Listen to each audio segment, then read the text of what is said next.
Hello students, good evening. Welcome to my channel PSC by PK. এর অনেকগুলো সেগমেন্টের মধ্যে একটা হলো 8 PM ফিজিক্স, যেখানে আমি তোমাদের জন্য ক্লাস 11 এর সায়েন্সের ফিজিক্সের ধারাবাহিক আলোচনা অলরেডি শুরু করেছি। তো প্রত্যেকদিন সন্ধ্যাবেলা ঠিক 8টায় তোমরা ভিডিও পাচ্ছ। ঠিক তেমনি আজকের আমার এই ভিডিওর বিষয়বস্তু হলো রৈখিক এবং চক্রাকার স্কেলের সাহায্যে দৈর্ঘ্যের পরিমাপ, অর্থাৎ স্ক্রু গজ ব্যবহার করে কিভাবে দৈর্ঘ্য মাপতে হয় সে সংক্রান্ত আলোচনা হবে। তাই যারা যারা নতুন অতি অবশ্যই চ্যানেলটি সাবস্ক্রাইব করবে, আর কন্টেন্ট ভালো লাগলে একটা লাইক আশা করি। সেই সঙ্গে সঙ্গে চ্যানেলটির এই ভিডিও শেয়ার করে আরও অনেককে দেখার সুযোগ করে দেবে।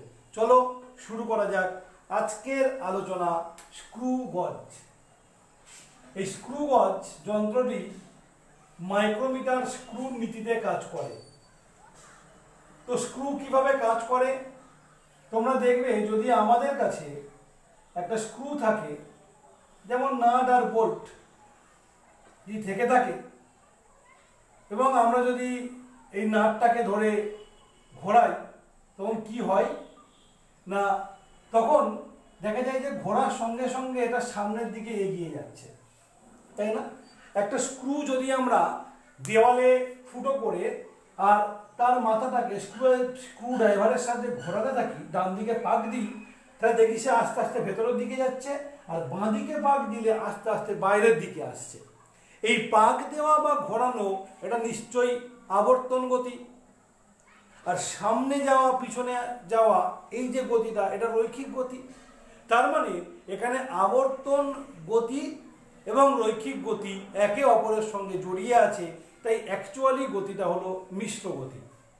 ভালো করে খেয়াল করে দেখবে, যখন স্ক্রু ঘোরে তখন এক পাক ঘুরলে যতটা সামনে এগোয়, দুপাক ঘুরলে ঠিক তার দ্বিগুণ পরিমাণ সামনে এগোয়, তিন পাক ঘুরলে তার 3 গুণ পরিমাণ সামনের দিকে এগোয়। অর্থাৎ নির্দিষ্ট পরিমাণ আবর্তনের সঙ্গে নির্দিষ্ট পরিমাণ রৈখিক অগ্রগতি সংশ্লিষ্টভাবে জুড়ে আছে।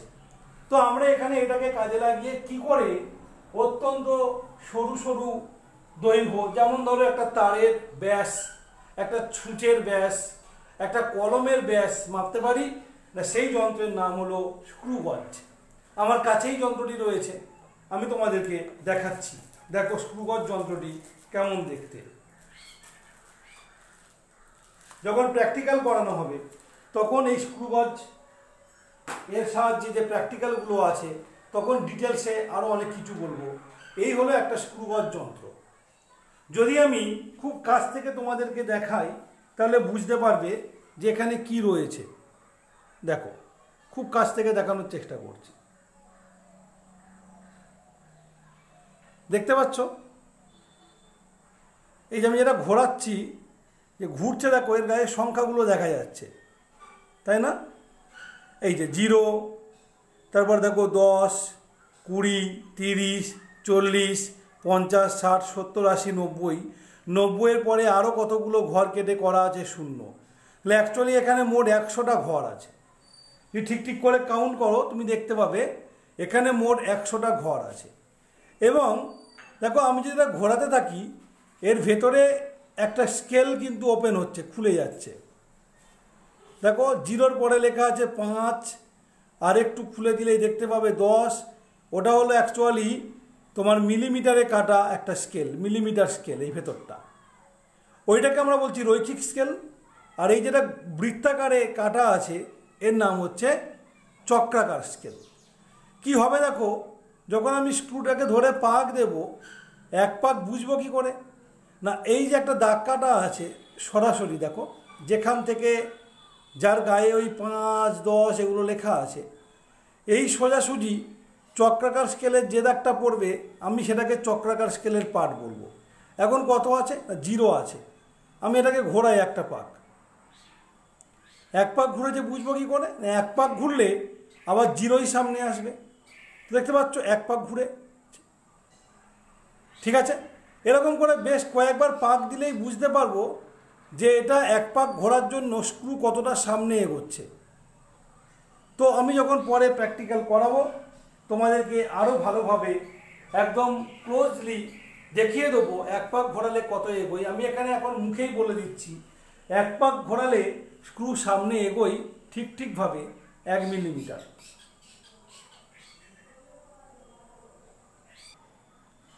তাহলে এক পাক যদি আমরা স্ক্রুটাকে ঘোরাই তাহলে ওটা সামনের দিকে এগোই কত, 1 মিলিমিটার।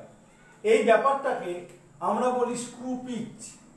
তাহলে স্ক্রুগজ যন্ত্রে স্ক্রু পিচ কাকে বলে না, চক্রাকার স্কেলটির সম্পূর্ণ এক পাক আবর্তনের জন্য যে পরিমাণ রৈখিক গতি হয় বা সামনের দিকে যতটা এগিয়ে যায় তাকে বলে স্ক্রু পিচ।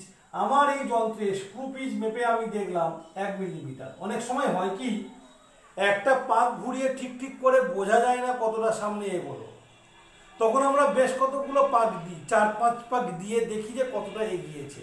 যদি 5 পাকে 5 মিলিমিটার এগোই তাহলে এক পাকে 1 মিলিমিটার। বোঝার সুবিধার জন্য আমরা এটা করে থাকি।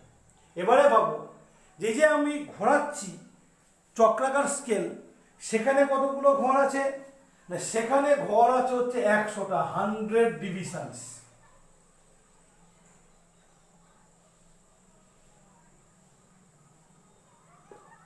ঘর আছে। তাহলে এই যে লম্বা একটা দাগ দেখিয়েছিলাম তোমাদের, যেখান থেকে এই রৈখিক স্কেলটা কাটা, এই সোজাসুজি যখন 0 ছিল, আমি এক পাক ঘোরানোর পর আবার এখানে 0 এসছে। দেখো ঘোরাতে শুরু করলে কি হবে, 0-র পরে পরপর 10, 20, 30, 40 পরপর এরা ঘুরে চলে যাবে।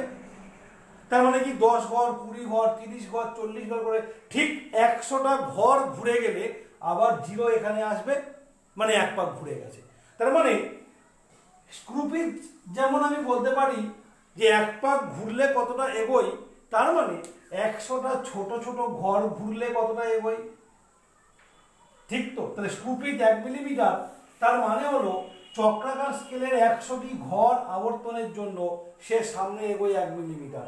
তাহলে চক্রাকার স্কেলের 1 ঘরের জন্য কতটা সামনে এগোবে না, 100 ঘরের জন্য 1 মিলিমিটার, তাহলে 1 ঘরের জন্য 1-এর 100 মিলিমিটার। এই 1-এর 100 মিলিমিটার এটাকেই আমরা বলবো লঘিষ্ঠ গুণক বা লঘিষ্ঠ ধ্রুবক। লিস্ট কাউন্ট, বাংলা লঘিষ্ঠ ধ্রুবক করেছে, অ্যাকচুয়ালি লিস্ট কাউন্ট। লিস্ট মানে লঘিষ্ঠ, আর কাউন্টটাকে ধ্রুবক কেন করেছে ঠিক জানি না। ধ্রুবক এই কারণে কারণ বদলায় না বলে, কিন্তু অ্যাকচুয়ালি এটা লিস্ট কাউন্ট। মানে কি, এই যন্ত্রের সাহায্যে সর্বনিম্ন যে পার্ট মাপা সম্ভব সেটা হলো ওই 0.01 মিলিমিটার বা লিস্ট কাউন্ট বা লঘিষ্ঠ ধ্রুবক। এবার যখন আমাকে মাপতে হবে কোনো কিছু, যদি আমি মনে করি এই কলমটা কতটা ব্যাস মাপবো, আমার প্রথম কাজ হলো স্ক্রু পিচ মাপা, তারপরে চক্রাকার স্কেলের ঘর সংখ্যা দেখা, তারপরে এই যে লিস্ট কাউন্ট বের করে নেওয়া। এইবারে এই কলমটাকে আমি এখানে রাখবো, রেখে এটাকে আস্তে আস্তে বন্ধ করবো স্ক্রু ঘুরিয়ে। এটা আওয়াজ হবে, দেখো এই আওয়াজ হওয়ার অর্থ হলো এটা পুরোপুরি এঁটে গেছে, আর ঘোরানো যাবে না। এবার আমার প্রথম কাজ হচ্ছে এইখানে এই যে রৈখিক স্কেল রয়েছে এর গায়ে কোনটা দেখতে পাচ্ছি দেখা। তো আমি দেখতে পাচ্ছি এর গায়ে 15 মিলিমিটারের দাগটা পুরোপুরি আমার চোখে দেখা যাচ্ছে, স্পষ্টভাবে বুঝতে পারছি। তাহলে রৈখিক স্কেল থেকে পার্ট নিতে পারছি 15 মিলিমিটার। এবারে দেখতে হবে চক্রাকার স্কেলের পার্ট কত। এই যে এই দাগটা সোজা চক্রাকার স্কেলের পার্ট আমি দেখতে পাচ্ছি 86 ঘর। তাহলে এক ঘরে হয় 0.01 মিলিমিটার, তাহলে 86 ঘরে কত হবে, 86 ঘরে হবে 0.86 মিলিমিটার। তাহলে চক্রাকার স্কেল বলছে অতিরিক্ত পার্টটা 0.86, আর রৈখিক স্কেল বলছে মূল পার্টটা 15 মিলিমিটার। তার মানে মোট পার্ট হলো 15.86 মিলিমিটার, অর্থাৎ এই কলমের ব্যাস 15.86 মিলিমিটার। এখন এক জায়গায় একবার পার্ট নিলে চলে না, দুবার পার্ট নিতে হয়। তবে হ্যাঁ, এইভাবে রেখে নয়, একবার পার্ট নেওয়ার পরে এটাকে 90 ডিগ্রি কোণে ঘুরিয়ে আবার পার্ট নেওয়া হয় একই জায়গাতে। কেন অনেক সময় এই গোল জিনিসগুলো পুরোপুরি গোল না হয়ে চাপে পড়ে অনেক সময় ডিম্বাকার হয়ে যায়। হয় দেখতে পাচ্ছ, তুমি যদি এই দিকটা লাগিয়ে পাট নাও তাহলে যা পাট আসবে এই পাশের দিক লাগিয়ে পাট নিলে তার চেয়ে কম পাট আসবে। তাহলে খুব সম্ভাবনা থাকছে একবার পাট নিলে ভুল আসা। এর হাত থেকে বাঁচার জন্য আমরা একই জায়গায় পরস্পর লম্বভাবে দুবার পাট নেব। একবার এইভাবে পাট নিয়ে নিলাম, পরের বার এটাকে 90 ডিগ্রি কোণে ঘুরিয়ে নিয়ে আবার পাট নেব।